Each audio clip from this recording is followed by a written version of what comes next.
Hello বন্ধুরা, চলে এসেছি আবার একটি বিশেষ গুরুত্বপূর্ণ আপডেট নিয়ে। তো বন্ধুরা, সবেমাত্র পিএসসি ক্লার্কশিপের ফর্ম ফিল আপ শেষ হয়েছে। তো এখন সবার মনে এই প্রশ্ন আসছে, তাহলে পরীক্ষা কবে হবে? পরীক্ষার প্রিপারেশান তো সবাই নিচ্ছে মোটামুটি, যারা ফর্ম ফিল আপ করেছে। কিন্তু মূল বিষয় হচ্ছে এখন তাহলে পরীক্ষা কবে হবে? তো এই নিয়েই সবার মনে প্রশ্ন উঠছে। তো সে নিয়ে সবাই অনেকে ইউটিউবে অনেক কিছু সার্চ করছে। তো সার্চ করার ফলে তারা অনেক ভিডিও দেখছে। তো আমি কাউকে মানে ইনসার্ট বা ছোটো করার জন্য কথা বলছি না। তো যখন আমি নিজেও চাকরির জন্য খাটতাম, আমি নিজেও সেগুলো করেছি, এটা স্বাভাবিক। তো চিন্তার কোনো কারণ নেই। পরীক্ষা একটি তথ্য উঠে আসছে, যেখানে পরীক্ষার একটা আনুমানিক মাসের কথা বলা হয়েছে সেখানে।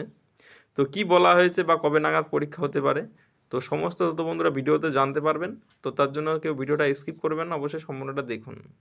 তো দেখার পরে যদি ভালো লাগে বা হেল্পফুল মনে হয় বা তোমাদের মনে হয় যে প্রয়োজনীয়, তাহলে তোমরা অবশ্যই ভিডিওটি লাইক করো এবং বন্ধুদের সাথে শেয়ার করো, এবং চ্যানেলে নতুন হলে সাবস্ক্রাইব করে বেল আইকন অন করে রাখো এরকম আপডেট পাওয়ার জন্য।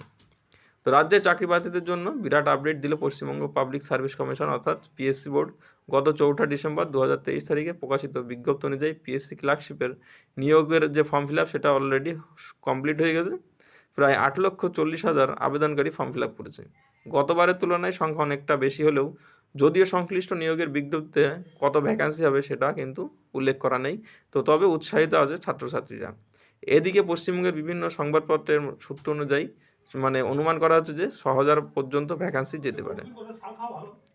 তবে এখানে আর কি বলা হয়েছে, তো এই 6,000-এর কাছাকাছি ভ্যাকান্সি গেলেও তো সেখানে তোমরা যারা আবেদন করেছো তাদের চিন্তার কিন্তু কারণ নেই, কেননা যারা প্রিপারেশন নেবে তাদের জন্য একটি সুখবর। তো এইরকম অবস্থায় একবার পরীক্ষার সম্ভাবনা তারিখ প্রকাশ্যে এলো।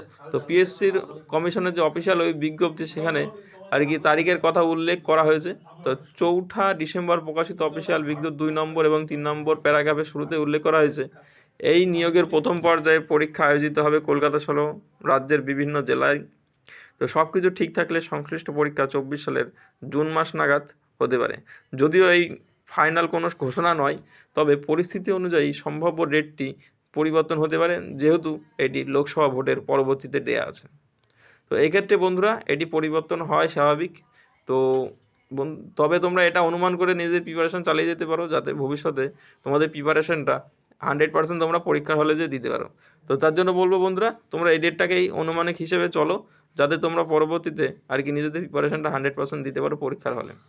তো পরীক্ষা মোট জানো তো সবাই 100 নম্বরে এমসিকিউ হয় প্রিলি, যেটা সময় থাকে 90 মিনিট, মেন পরীক্ষায় 60 মিনিটের। তো এইভাবে যেহেতু পর্যাপ্ত সময় কম, তো নিজেদের প্রিপারেশন 100% দিও, এই কথাই বলবো।